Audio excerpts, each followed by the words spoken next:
Good morning everyone. How are you? Hope you all are fine. Today we will read our English grammar book. So open your English grammar book and page number 23. আমাদের second summative সিলেবাসে noun রয়েছে, কিন্তু noun জানার আগে আমাদের parts of speech সম্পর্কে জানতে হবে। দেখো, আমরা এর আগের কি জেনেছি, কতগুলি ওয়ার্ড বা শব্দ যখন পাশাপাশি বসে কোনো অর্থ প্রকাশ করে বা মনের ভাব প্রকাশ করে তখন তাকে বলা হয় সেন্টেন্স বা বাক্য। এই সেন্টেন্স বা বাক্যের মধ্যে যতগুলি ওয়ার্ড থাকে সেই ওয়ার্ডের বিভিন্ন রকমের অর্থ হয়, প্রত্যেকটা ওয়ার্ডের আলাদা আলাদা অর্থ হয়। যেমন ধরো, অনুরাগ রানস ফাস্ট, এর মধ্যে কটি ওয়ার্ড রয়েছে? 3টি ওয়ার্ড রয়েছে। এই 3টি ওয়ার্ডেরই 3 রকমের মানে। অনুরাগ দ্বারা যেমন একজন ব্যক্তির কথা বোঝাচ্ছে, রানস হচ্ছে অনুরাগ কি করছে অর্থাৎ দৌড়াচ্ছে এটা বোঝাচ্ছে, আবার ফার্স্ট মানে দ্রুত, মানে সে কতটা বা কেমনভাবে দৌড়াচ্ছে, কাজটা কিভাবে করছে সেটা বোঝাচ্ছে। তাহলে বুঝতে পারছো এই সেন্টেন্সের প্রত্যেকটা ওয়ার্ডের আলাদা আলাদা মানে রয়েছে। দেখো, পার্টস অফ স্পিচ কাকে বলে? ইংরেজি ভাষায় সেন্টেন্সের অন্তর্গত এক একটি অংশ বা পদকে বলা হয় পার্টস অফ স্পিচ। এই পার্টস অফ স্পিচকে মোট 8 ভাগে ভাগ করা যায়। কি কি? Noun, pronoun, adjective, verb, adverb, preposition, conjunction আর হচ্ছে ইন্টারজেকশন। তো তোমরা এই ভাগগুলো বা পার্টস অফ স্পিচ সম্পর্কে তোমাদের আগের ক্লাসে জেনেছো, তা সত্ত্বেও এই ক্লাসেও একটু জেনে রাখবে। এই 8টি ভাগ ভালো করে মন দিয়ে পড়বে। আমাদের সেকেন্ড সামেটিভ সিলেবাসে আমরা শুধুমাত্র নাউন আর প্রোনাউন সম্পর্কে ভালো করে জানবো।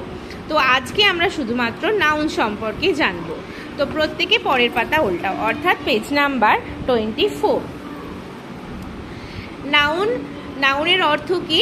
বিশেষ্য পদ, অর্থাৎ বাংলায় আমরা যাকে বিশেষ্য পদ বলে থাকি সে তাই হচ্ছে ইংলিশ গ্রামারে নাউন। কি বলেছে? ইংলিশ গ্রামারে কোনো কিছুর নামকেই বলা হয় নাউন।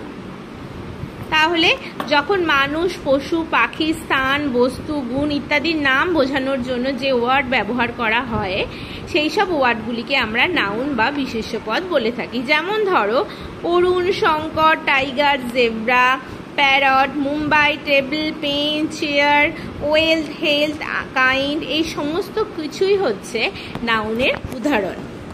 অর্থাৎ ইংলিশে যে ওয়ার্ডটা দেখি তোমরা বুঝবে যে এটা কারোর নাম বোঝাচ্ছে, কোনো কিছুর নাম বোঝাচ্ছে, তাই হলো নাউন।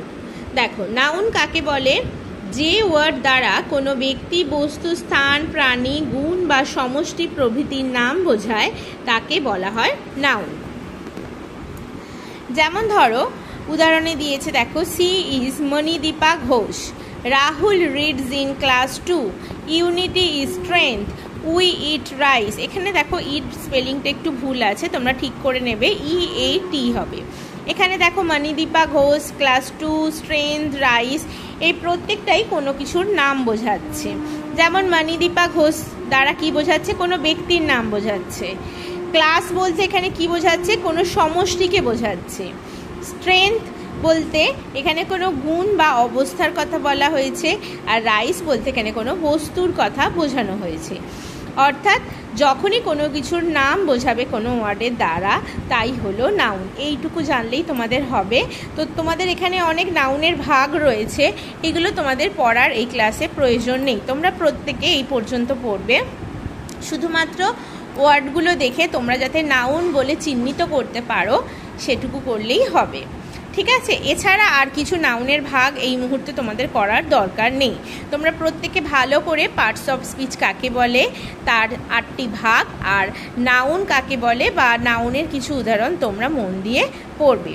পরের দিন ক্লাসে যদি বুঝতে সমস্যা হয় আমার থেকে জেনে নেবে। সকলে ভালো থাকবে, বাই।